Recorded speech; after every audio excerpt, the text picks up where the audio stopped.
friend. What day is it? Never mind what I'm doing up here on the roof. You need to get in out of the cold.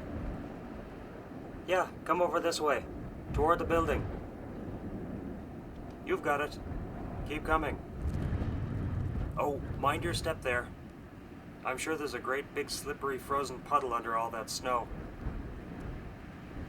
You see the big gray door below me? It's got a sign on it that says deliveries only. You want to make for that door. I'll be right down to let you in.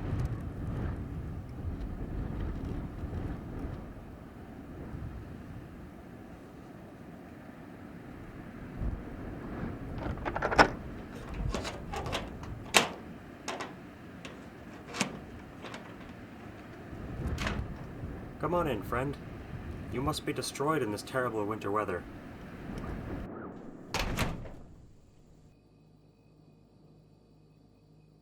Whatever possessed you to be out walking around on your legs in this snowstorm? Actually, that can wait. Your lips are turning blue.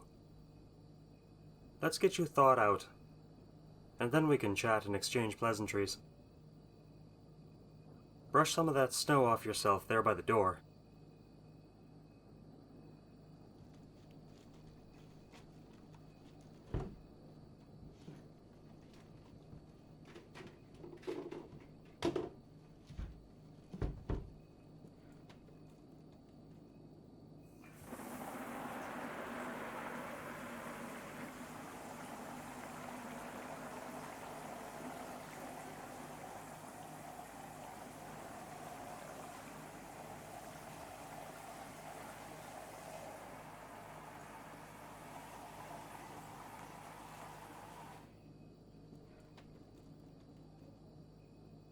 Okay now.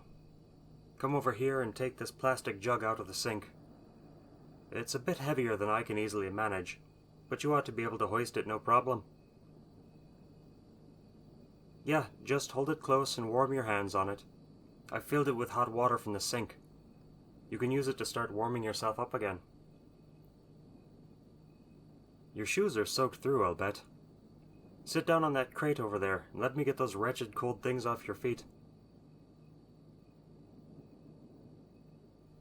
I'll get a couple of towels from the utility closet. You can wrap your feet in them and get them dried up a bit, too. Alrighty. We've got your hands warming up and your feet drying out, and we're getting some heat back into your body core. You look less like a corpsicle already. Okay then. Since I've thawed you out, more or less, you can now oblige me by telling me what in the hell you were doing out in this snowstorm in the first place. So, you were traveling between groups of family and doing some visiting? On foot? Oh, that's why you were walking. Your vehicle got stuck. But why get out and start walking?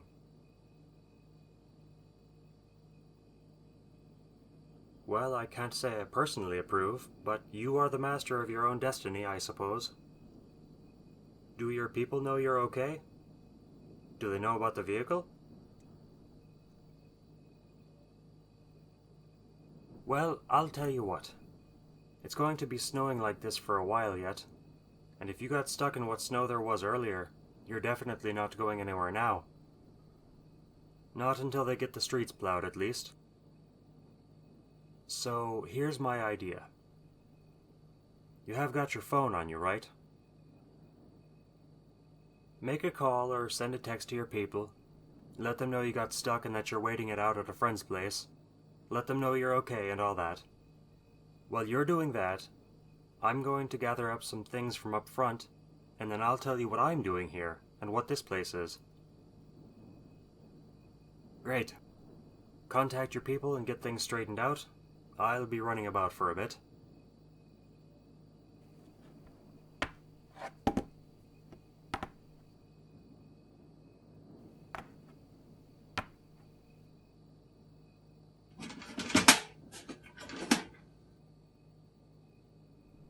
All done then? No one distressed or worrying? Good to hear. A happy Christmas to you, by the way, friend, and any other holidays you happen to be celebrating in this frigid season.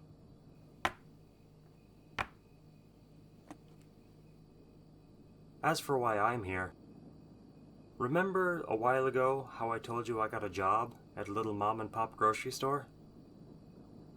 Well, we're in it. The place is closed today on account of the holiday, and the old couple is off doing family stuff of their own. I had an idea that a storm like this was a-brewing, and I decided I'd hole up here and wait it out, seeing as how I've got a key to the place and all.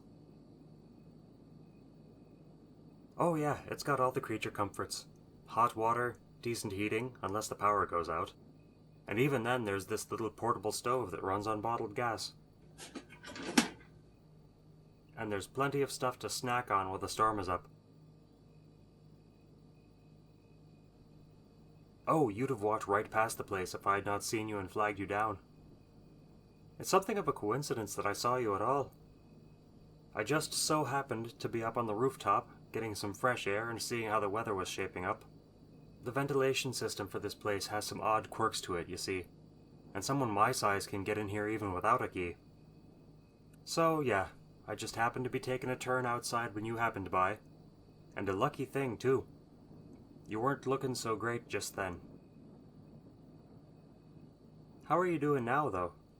Hands and feet any warmer? Feeling a bit less shivery? Good to hear, good to hear. Well, since you're not going anywhere for a bit, and since we're both here together on this auspicious day, why don't I whip up a bit of something to warm your insides? It's hardly a fitting holiday feast between the limited supply of things I know how to cook, and the primitive cooking conditions and minimal cooking gear, but I think I can manage something you'll enjoy.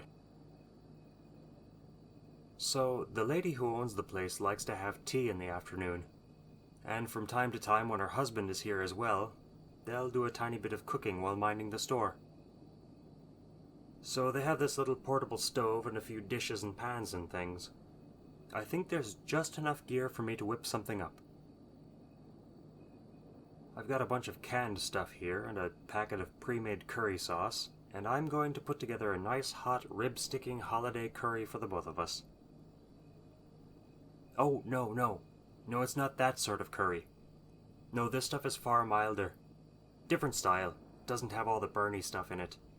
It's just very warm and savory.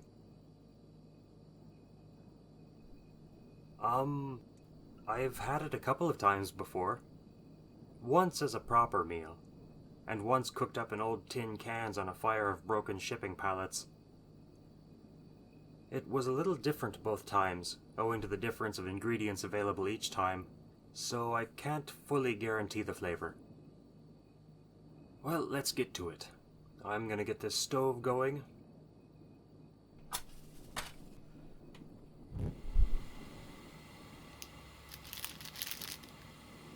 And the sauce chunks in some water. I know the sauce chunks look like... well, they don't look appetizing. That changes fast. Now to pull the tops off of these cans. Our curry is going to contain some or all of the following ingredients. Diced boiled potatoes, 1 can.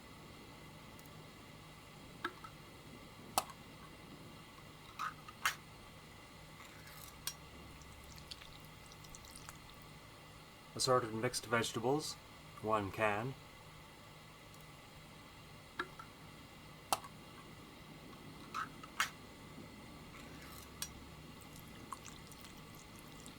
Sliced carrots, 1 can.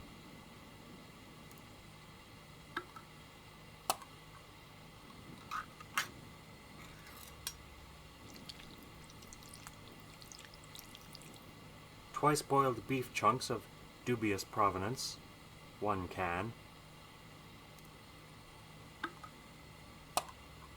At least it'll be tender.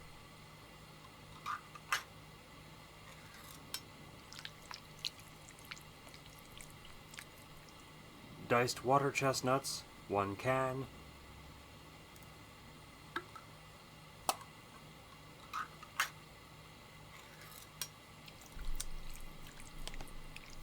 diced bamboo shoots, 1 can.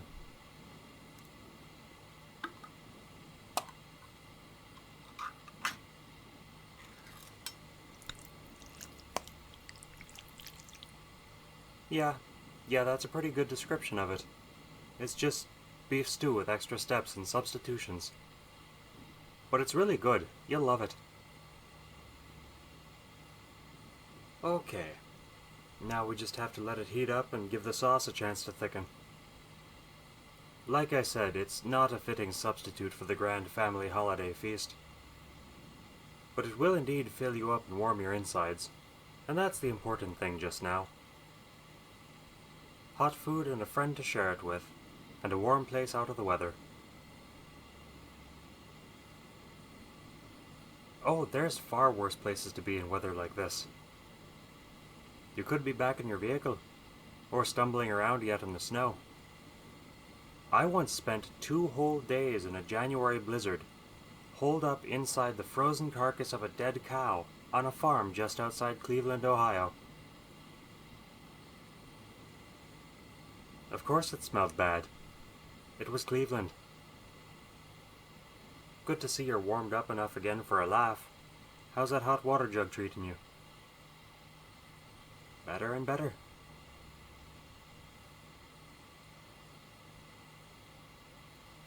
What do I usually do for Christmas?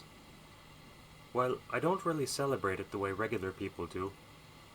No organized family to speak of, for one thing. I'm the only anomalous one, so there is no ties there. I've spent the odd Christmas here and there with some friend or another who knows about me and my strange characteristics. But they always seem to be the loner types, the ones who are happy enough on their own most of the time. There was that time last year when I accidentally walked into someone's house on Christmas Eve. You remember that night when we first met in that dumpster back a sketchy late-night convenience store? And I mentioned my store clerk friend who said they'd seen someone walk into the store one night with some sort of weird demon thing clinging to their back? Well, it's the damnedest coincidence, but I think I wandered into that same demon-ridden person's house. I swear I thought the place was empty. I will admit, I'd had a beer or two at the time, and was roving about wearing a scrounged-up Santa Claus hat, and I had this giant wad of money I'd found on the ground. And I'm just about to start going through the cupboards and seeing what's available, when on comes the kitchen light. And right there before me, with these 2 eyes in my head, I see the very same thing my clerk friend had told me about. This person looks like they're sleepwalking and having a horrible dream all at the same time. And then there's this weird leggy thing hanging onto their shoulders and back. Never said a word to me, either one of them. So I sort of half-assed explained myself and said some things appropriate to the occasion and the holiday, and I trotted out of there as soon as I could decently do so. I left them that wad of money on their back step as a sort of present, too. But this really isn't the time or the day for telling creepy stories. That's for another day. So, back to the previous topic at hand. For the most part, I like to think of Christmas, the whole end-of-the-year holiday time really, as a time for thinking and reflecting and planning out the year to come. I like to look back on what I've done over the year, and the adventures I've had, and the odd friend or two I've picked up. And I like to give some thought to what I'd like to do when the weather warms up again. The sort of stuff the more introspective sorts of people save for the daylight hours of New Year's Eve, you know? Oh, looks like the curry's about ready to dish up.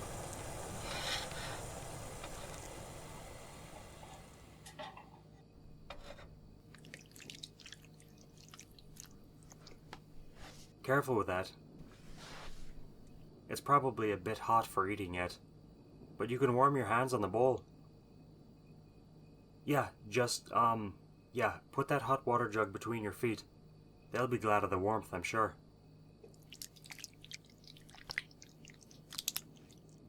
Tell me, friend, did you ever in your life imagine you'd be spending Christmas Day inside a deserted grocery store, eating a bizarre medley of canned food cooked up by an oversized talking possum? Not on your projected list of lifetime achievements then, was it? Oh, and speaking of achievements, I don't suppose you've remembered yet the circumstances of how you got into that dumpster? Nothing still? I guess we may never know. The cosmic mysteries of coincidence, perhaps. In any event, I think my curry has cooled off to the point of being safe to eat. Yours ought to be about the same. Here you go. You get the big spoon. I'll do just fine with this little plastic dealie here. One of the things I love about cheap plastic takeout spoons and forks, they're the perfect size for gripping with these clever little possum hands. Should you like me to say a few words before we dig in? Let's be thankful, then, for good food and good company, and the things we experience that make us into better versions of ourselves. That's all I've got. Time to start shoveling. Yeah, as I said, it's no feast. But it's tasty, and it's indoors, and we're not getting snowed on right now. So take it in lieu of a real holiday feast, and enjoy it in the moment. Merry Christmas, friend.